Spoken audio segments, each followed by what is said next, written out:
सहारे छूट जाते हैं, सहारों का भरोसा क्या। श्री सुखदेव जी महाराज समझाते हैं, बोले हे राजन परीक्षित, सबसे पहले जो ये मन में आपके जो सवाल आ रहे हैं यहाँ वहां के, इस मन को जो है आप शांत कर लीजिए। और अगर आपका मन शांत हो जाएगा तो आपका कथा श्रवण करने में मन भी लगेगा। वासना की वासना रहेगी तेरे पास, तनिक मन स्थिर हो जाएगा, कामना मर जाएगी। क्या कहते हैं, बोले अगर ये आपका मन स्थिर हो जाएगा तो आपकी सारी कामनाएं दूर हो जाएंगी, आप निष्काम योगी बन जाएंगे। तो इस प्रकार जो है श्री सुखदेव जी महाराज राजा परीक्षित को समझाते हैं। परीक्षित जी महाराज कहते हैं, बोले हे गुरुदेव भगवान, इस दास से जो है बहुत बड़ा अपराध बन गया और हमें लगता है ये अपराध जो है क्षमा करने योग्य नहीं। श्री सुखदेव जी महाराज कहते हैं, बोले हे राजन परीक्षित, ये तो तुम्हारा जो है तुम्हारे भाव हैं, जो तुम कह रहे हो कि बहुत बड़ा अपराध बन गया। अरे इस कलिकाल में तो ऐसे ऐसे लोग हैं कि जो अपराध भी करते जाते हैं और उनको पता भी नहीं है कि हमने कितना बड़ा अपराध कर दिया। दूसरों का बुरा भी करते जाते हैं और उनको तनिक भी लज्जा नहीं आती। बोले जब तक अपना काम रहेगा तब तक तो दूसरों से बहुत अच्छे से बात करेंगे। भैया आप जैसा तो कोई है ही नहीं संसार में। अरे बोले आप ही हो हमारे सब कुछ। और जब बोले उनका स्वार्थ निकल गया फिर बुराई करने लगेंगे। बाबा गोस्वामी जी ने कहा है, पहले भी बताया था, सुर नर मुनि सब की यह रीति, सुर नर मुनि सब की यह रीति, स्वार्थ लागे करे सब प्रीति, स्वार्थ लागे करे सब प्रीति, सुर नर मुनि सब की यह रीति, सुर नर मुनि सब की यह रीति, स्वार्थ लागे करे सब प्रीति, स्वार्थ लागे करे सब प्रीति। बोलिए वृंदावन बिहारी लाल की जय।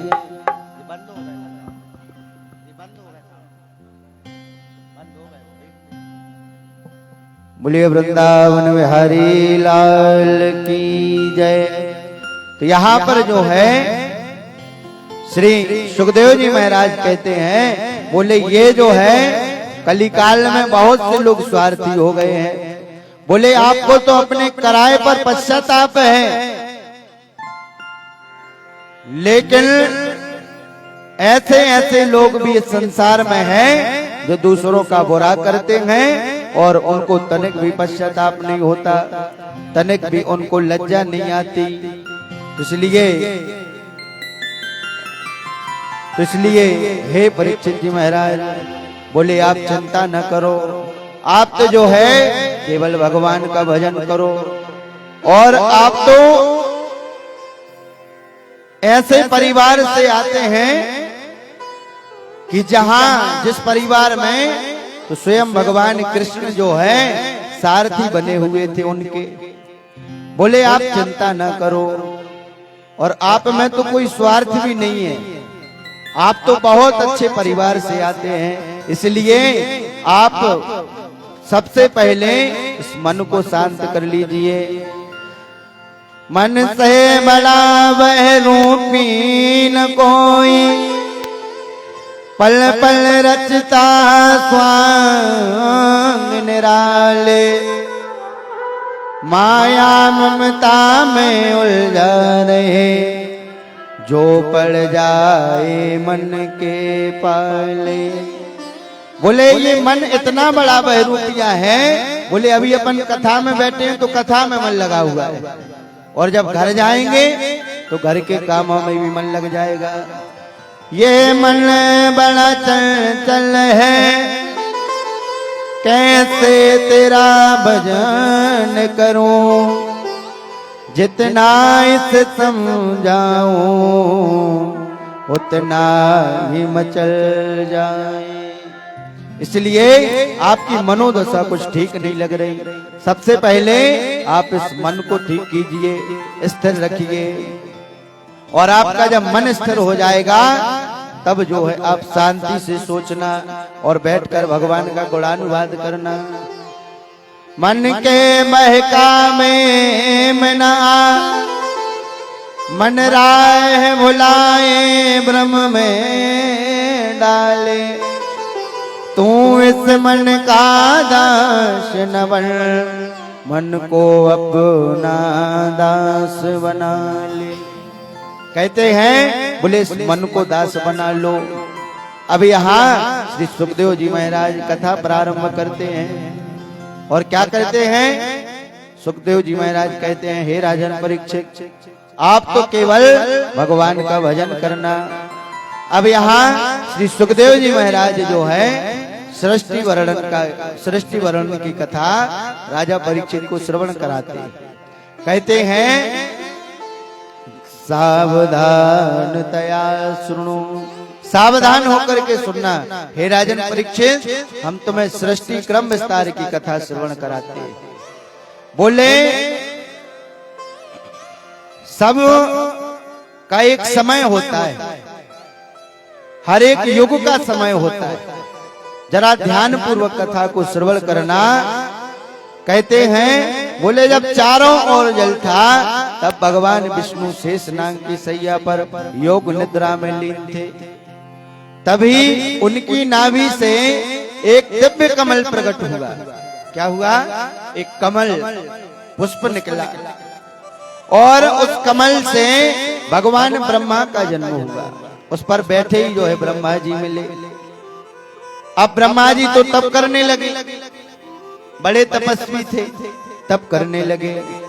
विष्णु भगवान ने ब्रह्मा जी से कहा, बोले आप जाओ और सृष्टि का विस्तार कीजिए, आप सृष्टि बनाइए। अब ब्रह्मा जी सृष्टि बनाने लगे तो ब्रह्मा जी के चार मुख से चार वेद निकले, और हृदय से कौन निकला? ओमकार। अब ब्रह्मा जी सृष्टि बना रहे, चार मुख से चार वेद बन गए। अब यहाँ पर जो है अब इन्होंने अपने मानस पुत्र तैयार किए, और इनके मानस पुत्र हैं सनकादिक ऋषि, सनक, सनंदन, सनातन और सनत कुमार। ये मानस पुत्र हुए।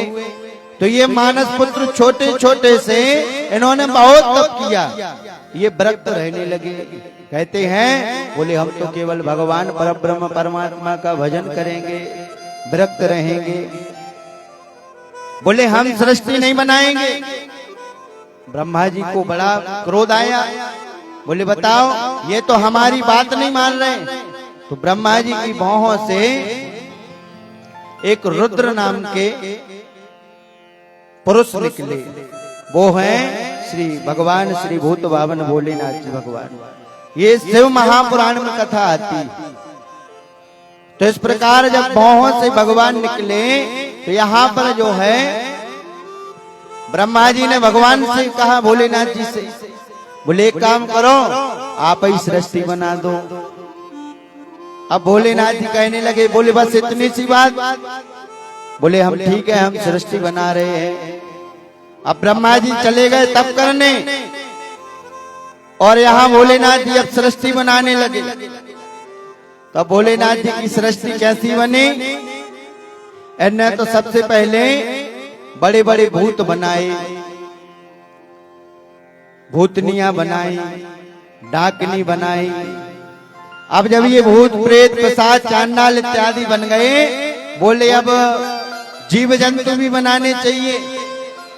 तो अब इन्होंने बिच्छू बना दिए, बड़े बड़े सांप बना दिए। अब ऐसे ये सृष्टि क्रम विस्तार करने लगे। अब एक दिन ब्रह्मा जी को लगा, बोले जरा हम देखें तो शिव शंकर भगवान कैसी सृष्टि बना रहे हैं।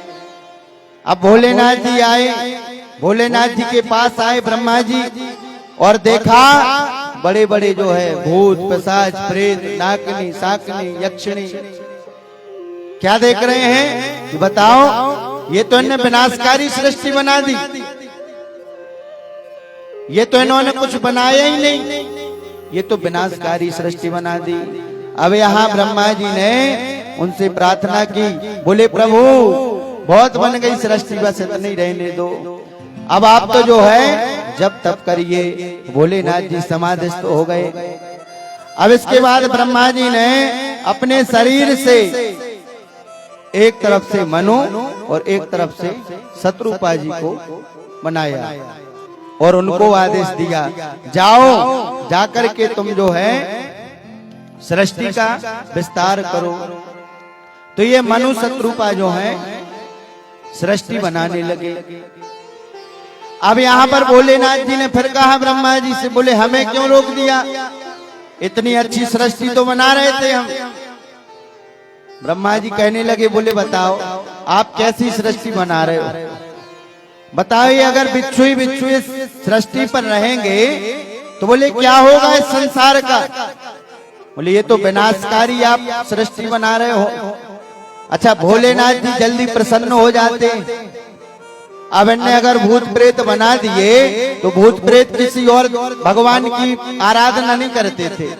सबसे पहले उनको पता था कि शंकर भगवान जो है जल्दी रीझ जाते हैं, जल्दी प्रसन्न हो जाते हैं, तो शंकर जी को प्रसन्न सब करते थे।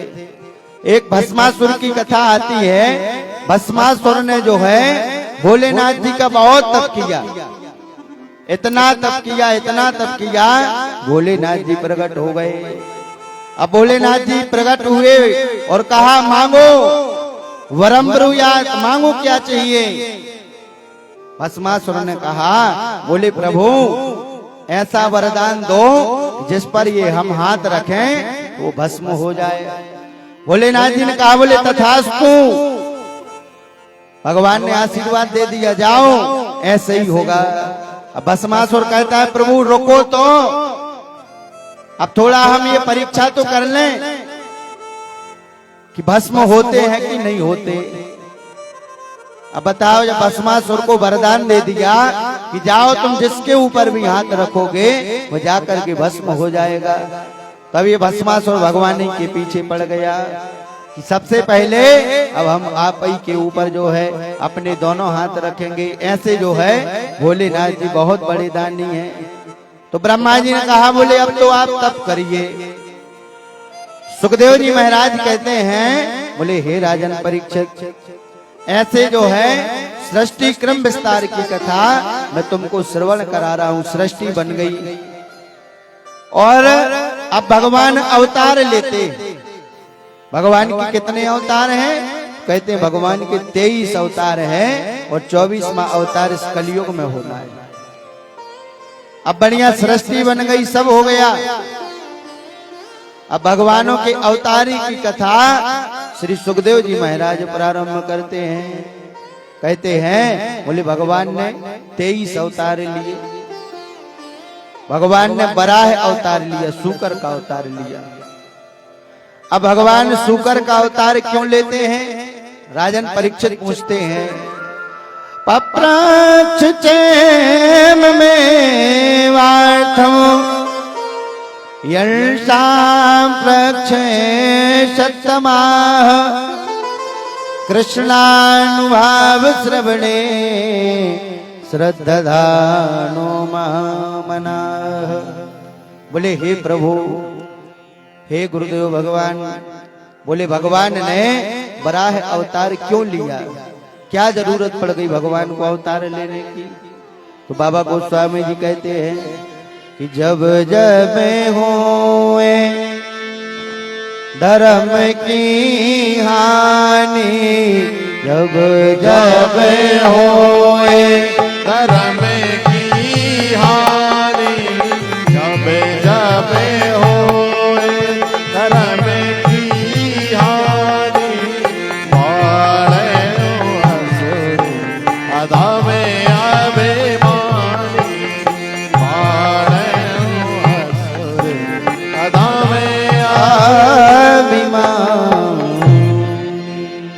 बोले जब जब धर्म की हानि होती है तब तब भगवान अवतार लेते हैं। और यहाँ भगवान ने बराह अवतार लिया, क्यों? क्योंकि हिरण्याक्ष का वध करना था। परीक्षित जी महाराज कहते हैं, बोले हे गुरुदेव भगवान, बोले ये हिरण्याक्ष कौन है? तो कहा, बोले हिरण्याक्ष और हिरण्यकश्यप, इनकी कथा आती है। बोले ये दोनों भगवान विष्णु के द्वारपाल हैं। इनका नाम था जय और विजय। एक दिन शनकादिक ऋषि विष्णु भगवान से मिलने जा रहे थे, तो विष्णु भगवान को बालक समझ करके उनका मजाक उड़ा दिया। बालक समझ करके मिलने नहीं दिया। बोले जाओ, भगवान नहीं मिलेंगे। तो वहीं पर जो है शनकादिक ऋषि ने श्राप दिया, जाओ जाकर के तुम राक्षस हो जाओगे। अब जब इतना कहा तो उन्होंने प्रार्थना की, बोले प्रभु क्षमा कर दो, हम आपको समझ नहीं पाए, जान नहीं पाए। बोले ठीक है, जाओ, तुम्हारा उद्धार भी भगवान के यहाँ तो होगा।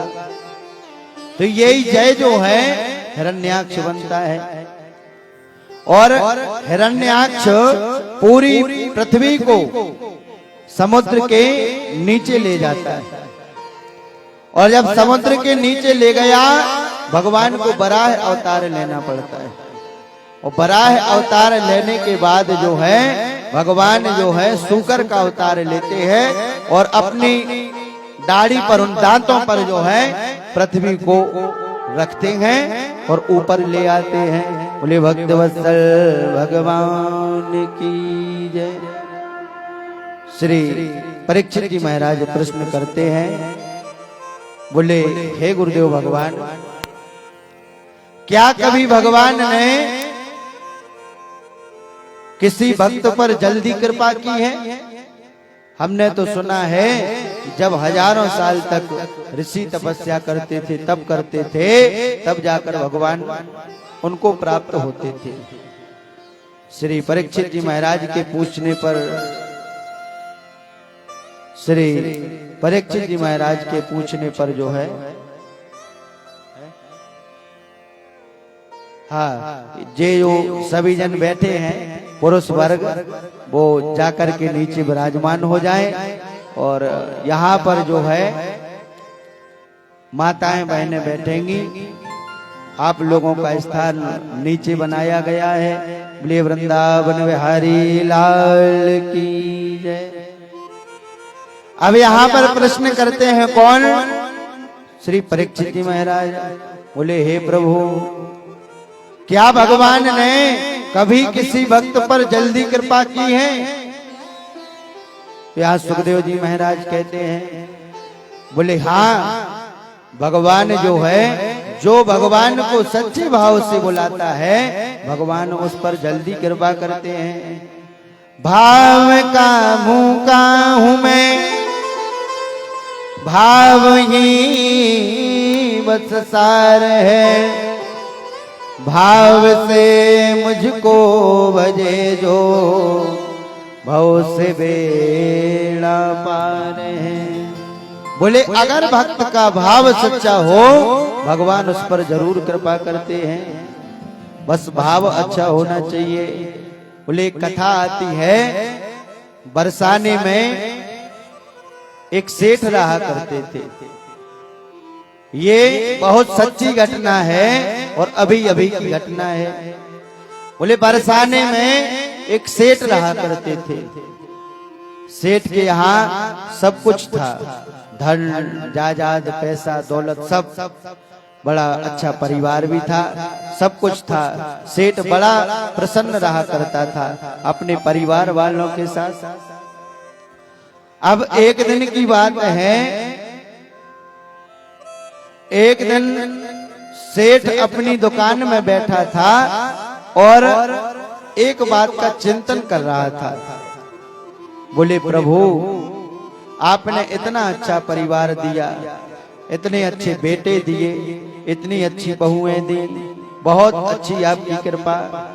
कहते हैं अगर परिवार में बेटा बहू लड़का नाती पोता ये अगर भगवान का भजन करने वाले हो जाएं तो समझो वो परिवार स्वर्ग से कम नहीं है, वो परिवार ही स्वर्ग है। वह परिवार कोई साधारण परिवार नहीं है, वह परिवार तो समझना चाहिए ये भगवान का ही परिवार है। अब यहाँ पर वह सेठ बैठा है और सोच रहा है, प्रभु आपने सब कुछ दिया लेकिन एक बेटी नहीं दी। बेटा है, बहुएं हैं, नाती हो गए। और कोई जब इस सेठ से इसका परिचय पूछे, तो सेठ कहता 3 बहू बेटे हैं घर में, सुख संपत्ति है पूरी, संपत्ति भरी भवन में रहती, नहीं कोई मजबूरी। सेठ कहता है, बोले 3 बहू हैं, 3 बेटे हैं, भगवान की कृपा सदैव हम पर बरस रही है। कृष्ण कृपा से जीवन पथ में आती नहीं कोई बाधा। भगवान की इतनी कृपा है कि कोई बाधा नहीं आई आज तक परिवार में। हमने सुना है किसी किसी का परिवार टूट जाता है, बेटे एक दूसरे से अलग हो जाते हैं, बहुएं घर में नहीं रहती इकट्ठी।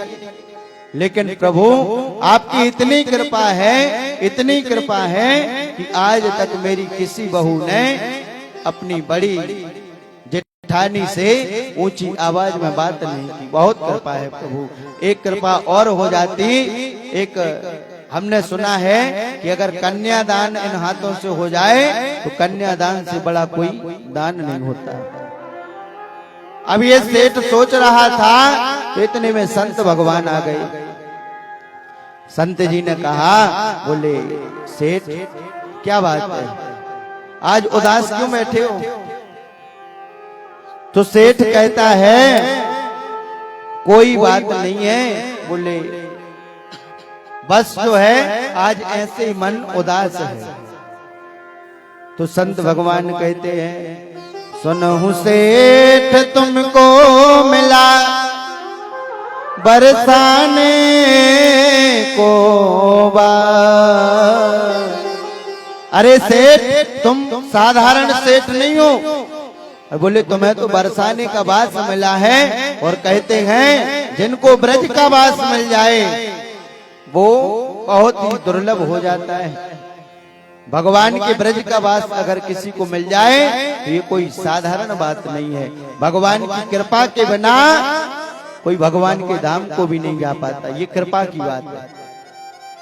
जब तक भगवान की कृपा नहीं होगी, आपके पास भले ही कितना पैसा हो, आप चले जाओ और वहां हो सके आपको भगवान के दर्शन ना मिले, ये तो सब कृपा की बात है। संत भगवान ने समझ लिया। बोले सेठ तुम हमें क्या बताओगे? हम बता रहे हैं तुम्हारा मन उदास क्यों है। बोले क्यों?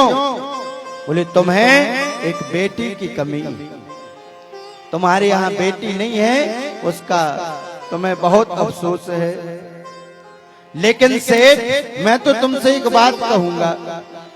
बोले क्या? बोले आपके यहाँ बेटी नहीं है। बोले इस बात का आप अफसोस मत करना, इस बात से आप दुखी मत रहा करना। बोले क्यों? क्योंकि ये बहुत बड़े भाग्य की बात है। सुनहु सेठ तुमको मिला बरसाने को बार, एही ना तेरा राधा सुत क्यों रहता है तू उदास। बोले अगर तुम चाहो तो राधा को अपनी बेटी मान सकते हो। बरसाने में रहते हो तो राधा तो पूरे ब्रज की बेटी है, बरसाने की बेटी है, तो तुम उस राधा को अपनी बेटी समझा करो। सेठ को ये बात जम गई। सेठ ने कहा, बोले ठीक है गुरुदेव भगवान, आप कह रहे हो तो आज से मेरी बेटी कौन? राधा। सेठ जब सायंकाल में घर गया तो सेठ एक बड़ी तस्वीर ले गया राधा जी की। राधा जी की बड़ी तस्वीर अपने घर ले गया और उसने उस तस्वीर को बाहर नहीं लगाया। उस सेठ ने उस तस्वीर को अपने ही कक्ष में लगा दिया और दिन रात जब घर पर रहता उसी राधा की तस्वीर से बातें किया करता। दिन भर जब दुकान पर काम करके आए, सायंकाल किसी से बात नहीं करना, बात करता अपनी बेटी से बात करता। और पिता और बेटी का रिश्ता ही ऐसा होता है, पिता और बेटी का रिश्ता ऐसा होता है जिसका वर्णन नहीं किया जा सकता। तो यहां जो है, अब जब सेठ वापस आए तो कम से कम राधा से बहुत समय तक वार्तालाप करते थे, पूरी क्रिया। आज राधा हमने ऐसा किया, आज राधा हमारे साथ ये हुआ, आज राधा इन्होंने हमसे ये कहा, सारी बात जो है उस तस्वीर को बताया करते थे, मानो उस तस्वीर को ही उनने अपनी बेटी समझ लिया हो। एक एक बात राधा को बताते थे। अब इन्होंने अपना परिचय भी बदल दिया। अभी तक तो ये कहते थे, बोले हम सेठ हैं, बरसाने के सेठ हैं, लेकिन अब ये किसी से सेठ नहीं कहा करते थे। क्या कहते थे? कृष्ण कृपा से जीवन पथ में आती नहीं कोई बाधा, मैं बड़ भागी हूँ पिता, मेरी बेटी है राधा। बोले अब मैं कोई सेठ नहीं, मैं तो उस बरसाने वाली राधा का पिता सेठ हूँ, राधा का पिता हूँ। जो कोई पूछे सबसे कहते, बोले मैं राधा का पिता हूँ। अब जब समय बीता, अब ये राधा को अपनी बेटी मानने लगे। एक दिन की बात है, एक मनहारिन सेठ के घर चूड़ियां पहनाने आई, और जब सेठ के घर मनहारिन चूड़ियां पहनाने आई तो तीन जो उनकी बहुएं थी, राधा जी की भाभियां, वो जो है चूड़ी पहन रही थी और मनहारिन उनको चूड़ियां पहना रही थी। तस्वीर में बैठी बैठी राधा देख रही है, बोले हमारी भाभियां चूड़ी पहन रही हैं और कितनी अच्छी चूड़ियां हैं। राधा का मन भी हुआ कि हम भी चूड़ी पहने, भाई हमारे भी पिताजी का घर है। तो राधा का मन हुआ, तो जब उन बहुओं ने चूड़ियां पहन ली तो राधा भी तस्वीर से निकल करके मनहारिन के सामने बैठ गई। ब्रज की पहले एक रीति थी कि उनका ब्रज की गोपियों का चेहरा नहीं दिखता था, वो अपना चेहरा ढक करके रखती थी, कोई उनका चेहरा नहीं देख सकता था। अब मनहारिन ने सोचा, बोले होगी कोई सेठ के घर की रिश्तेदारनी, बोले हमें क्या, हमें तो सेठ पैसे देते हैं। तो उस मनहारिन ने राधा जी को चूड़ियां पहना दी, और जब राधा को चूड़ियां पहनाई तो दोनों हाथों में बढ़िया चूड़ियां पहना दी। अब मनहारिन जाती है सेठ की दुकान पर, सेठ से कहती है, बोले सेठ जी आज 4 जन को हमने चूड़ियां पहनाई। 4 जन को? सेठ क्या कहता है, बोले ये 4 कौन है हमारे घर में चूड़ियां पहनने वाले? बोले हमारे घर में तो केवल 3 हमारी बहुएं हैं, रिश्तेदार कोई आई नहीं है जिसको तुम चूड़ियां पहनाओगी। मनहारन ने बहुत कहा कि हम 4 जन को चूड़ियां पहना कर आए हैं, लेकिन सेठ ने 3 के अलावा चौथे का मोल नहीं दिया। बोले हमारे घर तो 3 बहुएं हैं और 3 बहुओं को तुमने चूड़ियां पहनाई हैं, इसलिए 3 बहुओं की चूड़ियों का दाम ले लो। अब राधा जी को पता चला कि हमारे पिताजी ने मनहारन को हमने जो चूड़ी पहनी है उसका दाम नहीं दिया, उसके पैसे नहीं दिए। अब यहाँ पर जो है वह सेठ घर आया, और जब सेठ घर आया तो इतना थक गया था कि उसने राधा जी से बात नहीं की और तत्काल आकर के अपने बिस्तर पर सो गया। और जब सेठ अपने बिस्तर पर सो गया, अच्छी नींद लग गई उस सेठ की। इतने में राधा जी उस सेठ के सपने में प्रकट हो गई, और सपने में प्रकट होकर के राधा कहती हैं, सपने में प्रकट हो वृषभान की दुलारी बोली, तनया तो बनाया तात ना तना निभाया है। कहा, बोले पिताजी आपने हमें अपनी बेटी तो बना लिया, लेकिन आप अपने पिता का कर्तव्य नहीं निभा पाए। बेटी बनाना तो आसान है, लेकिन रिश्ता निभाना बहुत कठिन बात। रिश्ता बन जाता है लेकिन टूटने में भी देर नहीं लगती। तो यहाँ राधा कहती हैं, बोले आपने हमसे बेटी का रिश्ता बनाया, आप हमें बेटी समझते थे, और बताओ आप हमें बेटी समझते थे लेकिन आपने बेटी का कर्तव्य नहीं निभाया। अब सेठ कहता है, बोले बेटा हमसे कौन सा अपराध बन गया, हमने क्या नहीं निभा पाया कर्तव्य। तो यहाँ राधा जी कहती है, बोले पिताजी आपने रिश्ता नहीं निभा पाया। बोले क्या? राधा जी कहती हैं, चूड़ी पहन ली निमैल पिता को घर जान, आपने मनहारन का मोल ना चुकाया है। कहती हैं, बोले पिताजी मैंने तो अपने पिता का घर समझ करके उस मनहारन के सामने अपने हाथ फैला दिए, और बताओ आप क्या कह रहे थे उससे? बोले हमारे घर में तो हमारी 3 बहू हैं, हमारा और कोई नहीं है। बोले जब आपका कोई नहीं है, आपने हमसे बेटी का रिश्ता क्यों निभाया, बेटी का रिश्ता क्यों बनाया? अब तो सेठ बिल्कुल एकदम स्तब्ध रह गया। बोले अब क्या कह दें हम? सेठ कहता है, बोले बेटा गलती हो गई, क्षमा कर दो। तो यहाँ पर राधा जी कहती हैं, 3 बहू याद रही, बेटी को भूल गए, कहते ही राधा का ही भर आया है। राधा जी कहती हैं, बोले आपको 3 बहू तो आपकी याद नहीं, लेकिन आपको ये बेटी याद नहीं रही। अरे बोले याद रहेगी तो क्यों रहेगी, हम थोड़ी आपकी सगी बेटी हैं। अरे आपको तो बेटी की कमी थी, इसलिए आपने हमें बेटी बना लिया, वरना हम सगों को याद किया जाता है। हम थोड़ी आपके सगे संबंधी हैं, सगी बेटी थोड़ी हैं। अगर सगी बेटी होते तो आप आज ऐसी गलती नहीं करते। सेठ बहुत समझाते हैं, बोले बेटा ऐसी कोई बात नहीं है, हमें तो याद नहीं रहा। राधा जी पुनः कहती हैं, बोले पिताजी यही तो बात है, मैंने तो आपको अपना पिता माना, और बेटी और पिता का रिश्ता ऐसा होता है कि बहुत ही बड़ा रिश्ता होता है।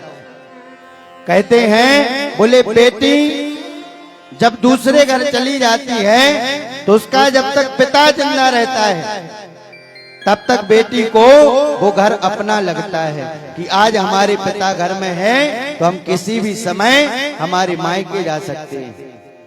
और जब उसका पिता इस धराधाम को छोड़कर के चला जाता है तो उस बेटी की आशाएं उम्मीदें भी खत्म हो जाती हैं। बोले पता नहीं भैया से रिश्ता चलेगा कि नहीं चलेगा। अब तो हमारे बुलाने वाले पिता भी घर में नहीं है, इसलिए वह बेटी घर तो आती है लेकिन ज्यादा कुछ भैया से कहती नहीं है। क्यों? ऐसा ना हो भैया भाभी के कहने पर हमसे लड़ाई कर लें और हमें आज के बाद कभी घर ना बुलाएं। इसलिए बेटी का घर मायके में तब तक होता है बोले जब तक उसका पिता रहता है। यही बात राधा जी ने कही। बोले पिताजी हमें तो आपसे कितनी उम्मीदें थी, कितनी आशा थी। बोले हम तो सोचते थे इस घर में हमारा ही राज रहेगा, हम ही इस घर के मालिक हैं। लेकिन बताओ आपने उस मनहारिन को मैंने चूड़ियां पहन ली और आपने उसको मोल नहीं दिया, पैसे नहीं दिए चूड़ियों के। क्या कहती हैं राधा जी? 3 बहू याद रही बेटी को भूल गए, कहते ही राधा कहीं भर आया है। कौन भई दूरी ऐसी का भई मजबूरी, 4 चूड़ी के काज आज मोह बेसराया है। कहती हैं बोले पिताजी हमसे ऐसा कौन सा अपराध बन गया जो आपने हमें छोड़ दिया। अब तो सेठ बिल्कुल एकदम शांत रह गया, क्षमा मांगने लगा। बोला बेटा हमें क्षमा कर दो, हमसे बहुत बड़ा अपराध बन गया।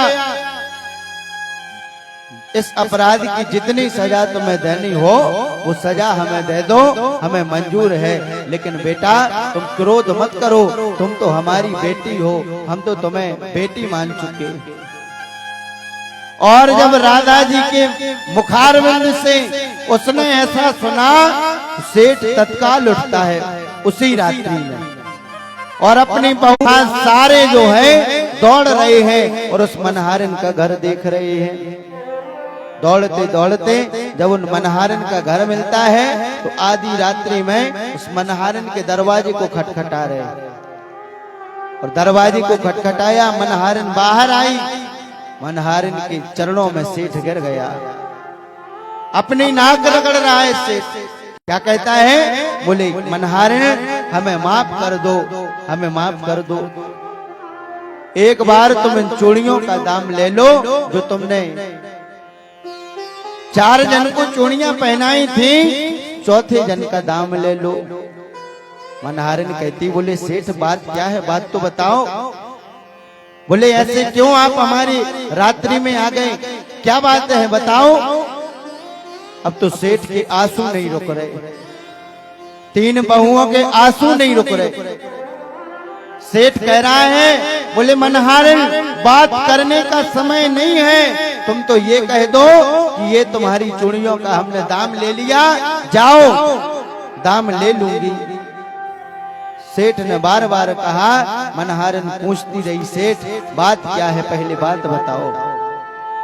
तो यहाँ पर जो है सेठ कहता है बोले हे मनहारिन जो चूड़ियां तुमने 4थे जन को पहनाई थी, बोले वो कोई साधारण लड़की नहीं थी, तुमने किसी साधारण हाथों में चूड़ियां नहीं पहनाई। बोले किसको चूड़ियां पहनाई? बोले तुमने साक्षात वृषभानु की दुलारी उस राधा को चूड़ियां पहनाई, वो मेरी बेटी है। मनहारिन कहती है जीवन में जब मिल गया मुझको धन अनमोल, तो पापी मनवा प्रेम से राधे राधे बोल। कहती है मनहारिन बोले सेठ जब इन हाथों ने राधा जी को चूड़ियां पहना दी तो ये हाथ कभी अब किसी को चूड़ियां नहीं पहनाएंगे। बोले इन हाथों से जितना भी भजन हो सकेगा उतना भजन करेंगे, जितना भी भजन होगा भजन किया करेंगे। और वह मनहारिन भाव से भगवान का भजन करने लगी। तो यही सुखदेव जी महाराज राजा परीक्षित को श्रवण कराते हैं। क्या कहते हैं? बोले हे राजन सबसे पहले तो तुम एक भाव बनाओ, और अगर तुम्हारा भाव बन जाएगा तो तुम्हें भगवान की प्राप्ति जरूर होगी। भाव बिना इस जगत में कछु मिले नहीं मोल। भाव बिन कैसे मिले नटवर नर्द किशोर। बोले भाव बना लो तुम्हें जो है भगवान की प्राप्ति हो जाएगी। अब परीक्षित जी महाराज बिल्कुल शांत बैठ जाते हैं और मन को एकाग्र करके जो है सुखदेव जी महाराज के मुखारविंद से कथा श्रवण करने लगते हैं। सुखदेव जी महाराज कहते बोले राजन, ये जीव जब संसार में आता है तो इसको माया अपने चक्कर में जो है डाल लेती है। सबके ऊपर माया का पर्दा डल जाता है, सबको अभिमान हो जाता है। किसी को अपने रूप का अभिमान हो जाता है, किसी को मन, किसी को तन का अभिमान हो जाता है, किसी को अपनी धन दौलत का अभिमान हो जाता है। तो श्री सुखदेव जी महाराज कहते हैं बोले धनवान संसार के लोग नहीं हैं। तो बोले धनवान कौन है? कबीरा सब जगन धना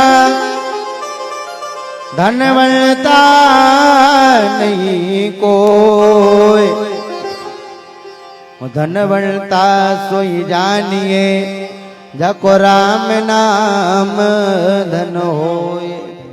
बोले धनवंता वह है जिसके पास भगवान के भजन की शक्ति है, भगवान का भजन है। इसलिए हे राजन, आप केवल भगवान का भजन करना और बढ़िया प्रेम से कथा श्रवण करना। अब यहाँ पर जो है सुखदेव जी महाराज कथा श्रवण कराते हैं, श्री ध्रुव जी महाराज का पावन चरित्र श्रवण कराते हैं। याम याम शक्ति मुपाश्रित्य पुरो शक्ति पुरः पुमान तमो विसेर्यते मह्यम हरे कथो यतो कथया। बोले जो है ध्यान पूर्वक सुनना। राजा उत्तानपाद की कथा श्रवण करा रहे हैं, ध्रुव जी महाराज की कथा श्रवण करा रहे हैं। बोले राजा उत्तानपाद बहुत प्रतापी राजा थे। इनका विवाह हुआ सुरुचि और सुनीति के साथ।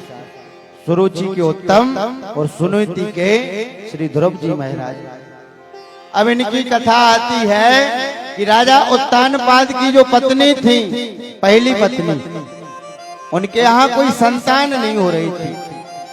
और राजाओं के यहाँ विवाह हो और रानियों के यहाँ संतान ना हो तो वह अनेक विवाह करते थे। इनका दूसरा विवाह हुआ और वह हुआ सुरुचि के साथ। अब सुनीति तो केवल भगवान का भजन करने लगी थी। भगवान एक न एक दिन सबकी सुनता है, बोले हमारी भी सुनेगा। तो इनको एक कक्ष दे दिया गया, जाओ तुम इस कक्ष में रहा करना। सुनीति रहे और बढ़िया नित्य प्रति भगवान का भजन करती और कहते हैं भगवान के यहाँ देर है अंधेर नहीं है। भगवान सुनता है, आप भजन करो, लेकिन उसके पहले भगवान परीक्षा भी लेता है। सुनेगा तो, लेकिन उसके पहले परीक्षा भी ले लेता है। और कुछ कुछ लोग परीक्षा में पास हो जाते हैं और कुछ लोग परीक्षा में फेल हो जाते हैं। तो यहाँ सुनीति ने भगवान के ऊपर से विश्वास नहीं उठाया। आज नहीं सुनेगा कल सुनेगा, कल नहीं सुनेगा परसों। तो यहाँ पर जो है सुरुचि के यहाँ उत्तम हुए और सुनीति के यहाँ कौन? बोले ध्रुव जी महाराज हुए। एक दिन की बात है, राजा उत्तानपाद बैठे थे राज सिंहासन पर। और राज सिंहासन पर बैठे थे तो ध्रुव जी महाराज ने देखा, बोले हमारे पिताजी सिंहासन पर विराजमान है, बोले हमें जाना चाहिए अपने पिताजी के पास। तो ये ध्रुव जी महाराज चले गए और जाकर के पिताजी की गोद में बैठ गए। इतने में सुरुचि महारानी वहां से निकली और सुरुचि ने देखा कि ध्रुव तो राजा की गोद में बैठा हुआ है। तो सुरुचि ने ध्रुव का हाथ पकड़ा और नीचे उतार दिया, जाओ ये तुम्हारे पिता नहीं है।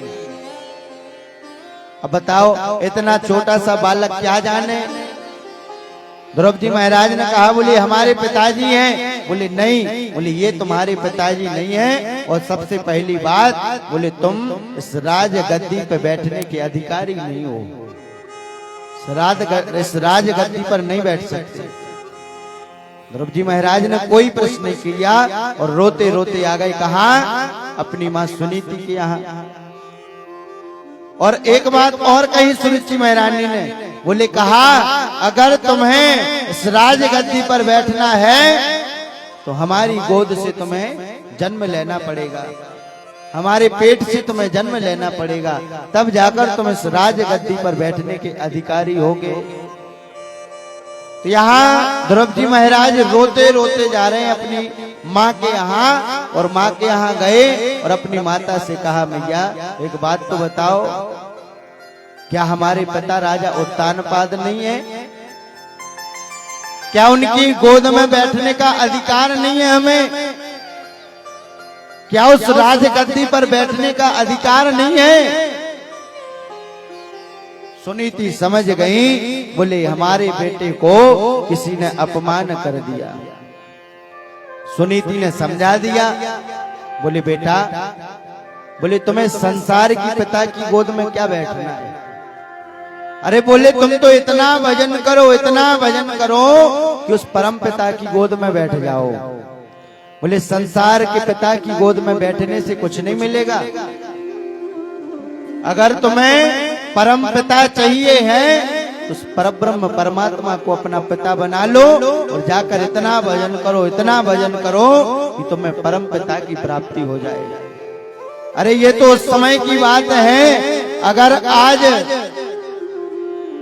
2 एकड़ या 3 एकड़ जगह, 2 एकड़ तो बहुत ज्यादा है, अगर 1 डिसमिल की जगह भी अगर एक भाई के यहाँ ज्यादा चली जाए उसमें भी लड़ाई हो जाती है। अरे बोले ये तो भेदभाव है, उनको ज्यादा जगह क्यों दी? दोनों आपस में लड़ने लगते हैं, कोर्ट कचहरियां हो जाती हैं। तो यहां पर जो है सुनीति ने ऐसा नहीं किया। सुनीति का मतलब होता है जो बढ़िया नीति से चले, उसका नाम सुनीति। अब यहाँ सुनीति ने कहा, बोले बेटा अगर तुम्हें बैठना है बोले उस परम पिता की गोद में जाकर के बैठना, बोले संसार के पिता की गोद में जाकर मत बैठो, इसमें केवल तुम्हें दुख ही दुख मिलेंगे। अगर तुम्हें सुख प्राप्त करना है तो उस परम पिता की गोद में जाकर के बैठना। और जब द्रौपदी महाराज ने ऐसा सुना तो द्रौपदी महाराज रात्रि में निकल गए, अपनी मां को प्रणाम किया और रात्रि में वन की ओर निकल गए। और जब जंगल की तरफ गए, प्रातः काल हुई, सुनीति ने देखा कि द्रौपदी महाराज तो अपने कक्ष में नहीं है। ये तो समझ गई कि ध्रुव जो है परम पिता की प्राप्ति के लिए चला गया। द्रौपदी महाराज वन गमन जाते हैं, वन की तरफ जाते हैं और भगवान का भजन करने लगते हैं। ओम नमो भगवते वासुदेवाय। और ये जब भजन करते हैं ना अन्न का सेवन कर रहे, ना जल का सेवन कर रहे, कुछ नहीं कर रहे, केवल भगवान का नाम उच्चारण कर रहे हैं। इंद्र का सिंहासन डगमगाने लगा। इंद्र आया और इंद्र ने कहा, बोले कौन हो, क्या कर रहे हो? द्रौपदी महाराज ने कहा, बोले आप कौन हो? तो यहां पर जो है इंद्र ने कहा, बोले मैं स्वर्ग का देवता, स्वर्ग का राजा इंद्र हूं। द्रौपदी महाराज कहते हैं, बोले हमें आपसे कोई काम नहीं है। बोले क्यों? क्योंकि हमें जो है परम पिता की प्राप्ति करनी है, आपकी प्राप्ति नहीं करनी। अगर आप परम पिता को जानते हो, कहां रहते हैं तो बतला दीजिए। इंद्र ने कहा, बोले बेटा अभी तुम्हारी अवस्था बहुत कम है, बहुत छोटे हो। बोले जितने तुम्हारे सिर में बाल हैं उतने साल लग जाते हैं परम पिता की प्राप्ति के लिए। अब द्रौपदी महाराज ने जब ऐसा सुना तो द्रौपदी ने इंद्र से कह दिया, बोले जाओ, हमें तुमसे कोई काम नहीं है, हम तो भगवान को ढूंढ लेंगे। इंद्र चला जाता है। उसके बाद जो है वहीं से नारद जी महाराज गुजरते हैं।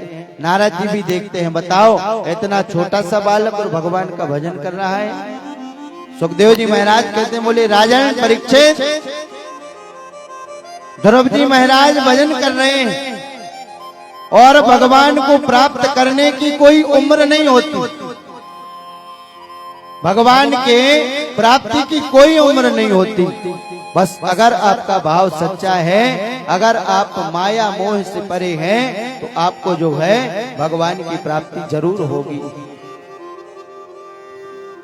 अब यहाँ पर जो है सुखदेव जी महाराज कहते हैं, बोले हे राजन, अकामा सर्व कामो वा मोक्ष का उदार धीम।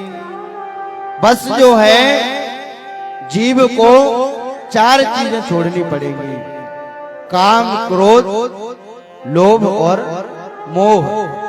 अगर ये चार चीजें छोड़ दे, जीव को परब्रह्म की, परमात्मा की प्राप्ति हो जाएगी। बोले ये चार चीज अगर किसी के पास रहेंगी तो उसको कभी भगवान की प्राप्ति नहीं होगी। बोले वो कहां जाएगा? बोले वो तो जो है काम, क्रोध, मद, लोभ सब नाथ नरकों के पंथ। बोले अगर ये चार चीजें किसी के अंदर रहेंगी तो वो नरकगामी होता है, नरक जाता है। इसलिए कभी क्रोध नहीं करना चाहिए, कभी काम में लिप्त नहीं होना चाहिए, कभी अपने आप में मद नहीं आना चाहिए, घमंड नहीं आना चाहिए, और किसी के मोह में नहीं फंसना चाहिए। एक बात और है, 6 लोग बताए हैं जो कभी सुखी नहीं रह सकते। बोले कौन कौन से? तो हमारी नीति संग्रह कहती है, ईर्ष्या घृणी तो संतुष्टा, क्रोध नो नित्य संकिता, परभाग्योपजीवीचा सडेते दुख भागिना।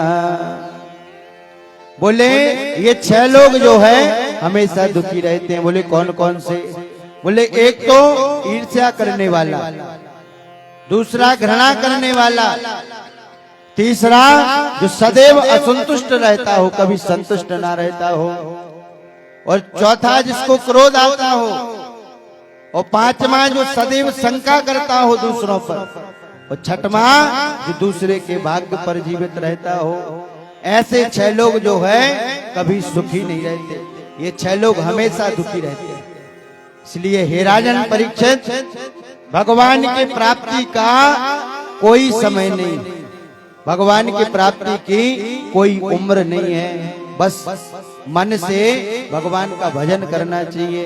ऐसे ही जो है ध्रुव जी महाराज ने जंगल में जाकर के भगवान का भजन किया, तो ध्रुव जी महाराज को 5 वर्ष की अवस्था में भगवान की प्राप्ति हो गई। बोली भक्तवत्सल भगवान की जय। ध्रुव जी महाराज की कथा जो है अब श्रवण कराई। सुखदेव जी महाराज कहते हैं, बोले कलयुग में ऐसे ऐसे लोग हो जाएंगे जो 24 घंटे काम के आसक्त रहेंगे, कामी बने रहेंगे। अब बताओ ऐसे लोगों को परब्रह्म परमात्मा की कृपा कैसे होगी? तो इस प्रकार सुखदेव जी महाराज समझाते हैं, हे राजन परीक्षित, सावधानतया सुनो, सावधान होकर के सुनना। हमें केवल एक ही भाव मन में भगवान के प्रति बनाना चाहिए। बोले हे प्रभु, आपकी कृपा सदैव हम पर बनी रहे। आज नहीं, कल नहीं, एक ना एक दिन आपके दर्शन हमें जरूर प्राप्त हो जाएं। भगवान से प्रार्थना करनी चाहिए।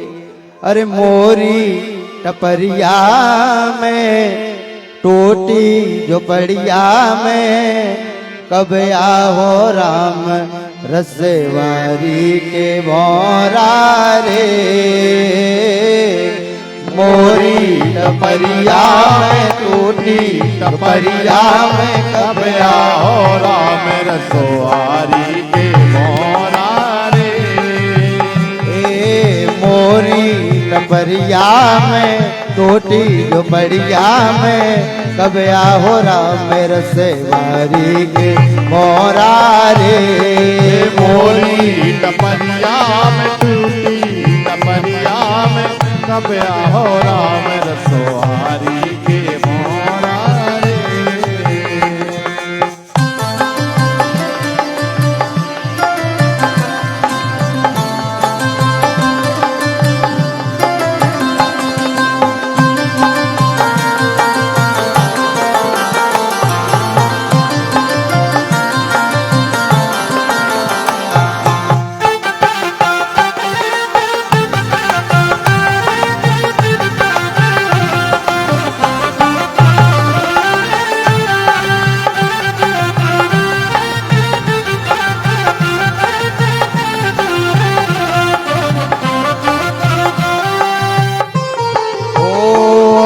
अंगना बहोर आई फुलवा बिखेर आई अंगना बहोर आई फुलवा बिखेर आई गलियों में राम रसवारी के मोरा रे। मोरी टपरिया में कब आओ राम रसवारी के मोरा रे।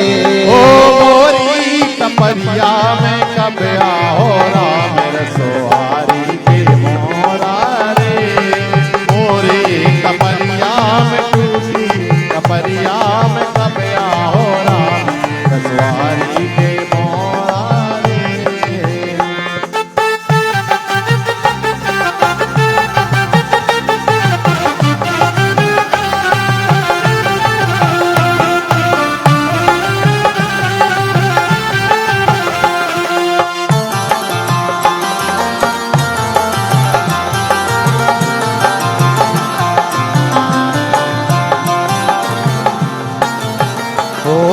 बरसों से बरस रहे नैना ये तरस रहे बरसों से बरस रहे नैना तरस रहे। तोर लान राम रसवारी के मोरा रे।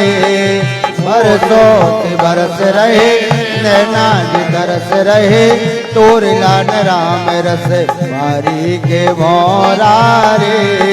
मोरी टपरिया में कब आओ राम रसवारी के मोरा रे। मोरी टपरिया में टूटी टपरिया में कब आओ राम रसवारी के मोरा रे। मोरी टपरिया में टूटी टपरिया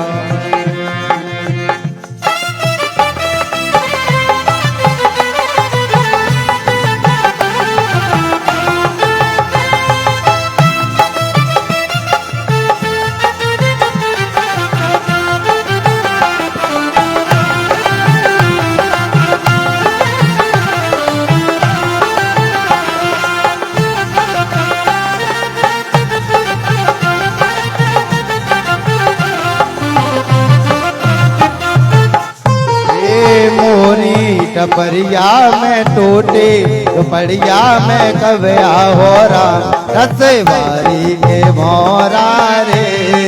मोरी टपरिया में टपरिया में कब आओ राम रसवारी के मोरा रे। बोलिए वृंदावन में हरि लाल की जय। तो भगवान से प्रार्थना करनी चाहिए, हे प्रभु आज नहीं लेकिन आपकी कृपा एक ना एक दिन हमारे ऊपर जरूर होगी। श्री सुखदेव जी महाराज राजा परीक्षित को कथा श्रवण करा रहे, बोले हे राजन ऐसे ही आपका भी भाव होना चाहिए। ये नहीं कि आपको 7 जन्म में मरने का श्राप मिल गया तो आप उसी बात को लेकर के बैठ जाओ और उसी बात का जो है चिंतन करने लगो। श्री सुखदेव जी महाराज राजा परीक्षित को आत्मज्ञान का बोध कराने लगे। बोले हे राजन बचपन यौवन अवस्था जीवात्मा की हो जैसे तन में, वैसे ही लेकर नूतन जन्म प्रवेश करे वो नए जीवन में। क्या कहते हैं? बोले हे राजन, जैसा जो लोग सोचते हैं वैसे ही भगवान उनके साथ करते हैं। अगर कोई का स्वभाव लड़ने का होगा, भगवान उसको जो है एक न एक लड़ने वाला दे देते, सबकी जोड़ी भगवान बनाते। तो इस प्रकार राजा परीक्षित को श्रवण कराते हैं। बोले आप जो है ध्यान पूर्वक जो है भगवान का भजन श्रवण करो और भगवान की कथा श्रवण करो। हे राजन, हमें पता है जब जीव की मृत्यु निकट आ जाती है तो जीव मरना नहीं चाहता। भले कोई 60 साल का हो जाए, 80 साल का हो जाए और उससे कहें बोले क्यों तुम्हें मरना है, तो किसी को नहीं मरना है, सब जीना चाहते हैं। इसलिए हे राजन, मृत्यु समय जब यह जीवात्मा तन को तज कर जाए रे, धन दौलत और संगे संबंधी कोई ना संग आए रे। हे राजन, आज तुम्हें 7 दिन में तक्षक नाग के डसने से मरने का श्राप मिला। देखो आज तुम्हें अकेला ही अस्पताल आना पड़ा, कोई तुम्हारे साथ नहीं आया, इसलिए तुम अकेले रह करके भगवान का भजन करो।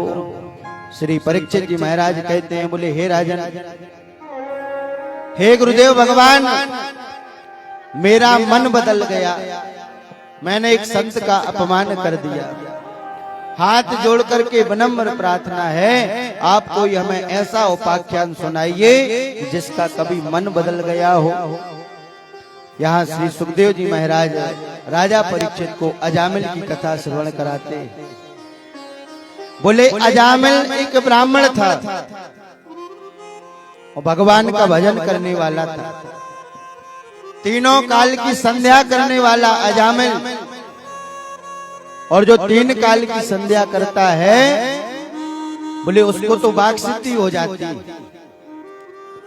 एक दिन की बात है, ये जंगल गया हवन करने के लिए, समिधाएं बीन रहा था और जंगल में इसने एक वेश्या को देख लिया। और जब वेश्या को देखा तो उस वेश्या पर अजामिल का मन आ गया और ये अजामिल भगवान का भजन छोड़ दिया और उस वेश्या के पीछे पड़ गया। घर में पत्नी बेटा सब थे, लेकिन सबको छोड़ करके ये जाकर के वेश्या के साथ रहने लगा। वेश्या के साथ जीवन व्यतीत करता। कहते हैं वेश्याएं तो केवल पैसों के भरोसे से रहती। अब अजामिल ब्राह्मण था तो इसके पास ज्यादा पैसा नहीं था, और पैसा था तो घर पर था, इसके पास तो कुछ था ही नहीं। अजामिल जो है उस वेश्या के साथ रहने के लिए चोरियां करने लगा, डाके डालने लगा। बड़े बड़े राजाओं के यहाँ चोरी करने जाता। अभी तक तो जो है ये कमंडल लेकर के मांगने जाया करते थे, लेकिन इनका मन ऐसा बदला कि बताओ ये ब्राह्मण से ये डाका डालने लगे, चोरियां करने लगे। बाबा गोस्वामी जी कहते हैं, नारी बेबसे नक नर सकल गुसाई, नाचही नट मर कट की नाई। बोले ये नारियों के चक्कर में जैसे मदारी नचाता है बदरियों को, ऐसे ही लोग नाचते। ऐसे ही अजामिल नाचने लगा उस वेश्या के चक्कर में, चोरियां करता, डाके डालता, भजन करना भूल गया, भजन नहीं करता बस। अब यहाँ पर जो है ये चोरी करने जाए। एक दिन की बात है, इसी के गांव में एक संतों की टोली आई। और संतों की टोली आई तो संतों ने पूछा गांव वालों से, बोले भैया यहाँ कोई श्रेष्ठ ब्राह्मण का घर बता दीजिए, कोई विद्वान ब्राह्मण रहता है। तो गांव वालों ने व्यंग कर दिया, हंसी कर दी, और हंसी हंसी में किसका घर बता दिया? अजामिल का घर बता दिया। बोले यहाँ तो एक बहुत बड़े विद्वान ब्राह्मण रहते हैं जिनका नाम है श्री अजामिल। तो संत उनके घर का रास्ता पूछते हैं। बोले भैया हमें उनके घर का रास्ता बता दीजिए। अब जब ये संत महाराज संतों की टोली अजामिल के घर पहुंचती है तो उनका दरवाजा खटखटाते हैं। अजामिल के घर से वह वेश्या बाहर निकलती है। अच्छा, वेश्या जो थी वह भगवान को मानने वाली थी, साधु संतों को मानने वाली थी, ब्राह्मणों को मानने वाली थी। अब उस वेश्या ने जब संतों की टोली को देखा तो उसने हाथ जोड़ लिए, प्रणाम किया। संतों ने कहा, बोले ये तो जरूर कोई विद्वान ब्राह्मण का घर ही लग रहा है, वरना ऐसे संस्कार किसी के यहाँ कहाँ। अरे बोले आजकल तो कहीं के ब्राह्मण निकल जाएं और किसी के सामने निकल जाएं, किन्हीं किन्हीं के तो माथे नहीं नपते, कोई कोई तो उनको प्रणाम नहीं करता। अरे बोले महाराज होंगे अपने लिए, हमारे पास पैसा है, हम सबसे बड़े हैं। तो देखो अगर आप अभिवादन करोगे आपका मान सम्मान नहीं घटेगा। बोले तो क्या होगा? बोले अभिवादन करने से, प्रणाम करने से 4 चीजों की बढ़ोतरी होती है। कौन कौन सी? अभिवादन शीलस्य नित्यं वृद्धोपसेविना चत्वारि तस्य वर्धन्ते आयुर्वेद्यायशो बलम। बोले अगर आप बड़ों का सम्मान करेंगे, अगर आप बड़ों को प्रणाम करेंगे, अभिवादन करेंगे तो आपकी 4 चीजें बढ़ेंगी, आयु, विद्या, यश और बल। ये 4 चीजें बढ़ती। मार्कंडेय जी को 12 वर्ष की आयु थी। बोले 12 वर्ष जियोगे इसके बाद तुम्हें मरना पड़ेगा। मार्कंडेय जी ने क्या किया? सबको प्रणाम किया, सबको जो भी मिले, अपने से छोटा मिले उसको भी मार्कंडेय जी प्रणाम करते थे। अब बोले जब इनका समय आया, जब यमदूत मार्कंडेय जी को लेने आए तो इन्होंने भोलेनाथ जी की पिंडी पकड़ ली। बोले कहा प्रभु अब तो आप ही हमें बचा सकते हो। तो भगवान को मार्कंडेय को बचाने के लिए आना पड़ा। यमदूतों से कहा, बोले क्या कर रहे हो? बोले प्रभु इनको 12 वर्ष की आयु मिली थी, इनकी आयु पूर्ण हो गई, इनको ले जाने के लिए आई। भगवान ने कहा, बोले किसने दी 12 वर्ष की आयु? बोले आपने ही तो दी थी। बोले 12 वर्ष की आयु हमने संसार के लोगों जैसे नहीं दी, 12 वर्ष की आयु हमने अपने 12 वर्ष मार्कंडेय को दिए। अब तो यमदूत सोच में पड़ गए, बोले अब तो हम ही नहीं रहेंगे इनको ले जाने के लिए। तो आज मार्कंडेय जी चिरंजीवियों के नाम में से आते हैं। तो इस प्रकार जो है प्रणाम करना चाहिए। अपने से बड़े मिले उनको प्रणाम करें, गुरु मिले उनको प्रणाम करें, संत मिले उनको प्रणाम करें। तो अब यहाँ पर जब अजामिल की पत्नी ने प्रणाम किया तो संत भगवान समझ गए, बोले ये तो वास्तव में किसी विद्वान ब्राह्मण का घर है। बोले बहुत अच्छे संस्कार है। सायंकाल हुई, सायंकाल में संतों ने कहा, बोले बेटा बहुत दूर से आए हम लोग,